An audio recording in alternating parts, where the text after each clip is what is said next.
This is Walter Cronkite for National Geographic. This just in. Santa's sled has been shot down by anti-aircraft over Atmanan in the Middle East. This is an artist's rendition of Santa being shot down in Atmanad by Akak. Even though shot down and not seriously wounded, he decided to deliver presents to the kids of Atmanad.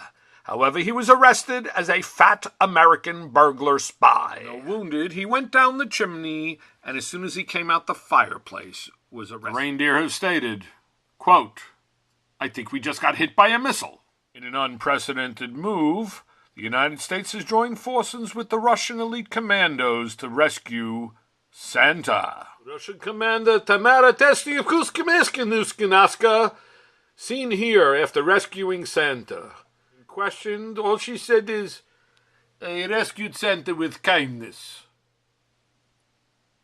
In an unprecedented move, President Obama has enlisted the aid of the Royal Canadian Mounted Police. Seen here, Sergeant Major Panuelos Umados gearing up his horses for the trip to the North Pole. God bless.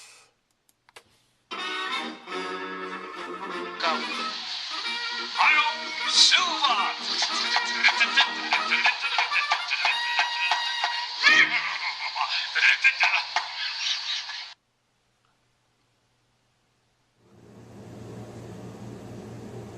Fire talk?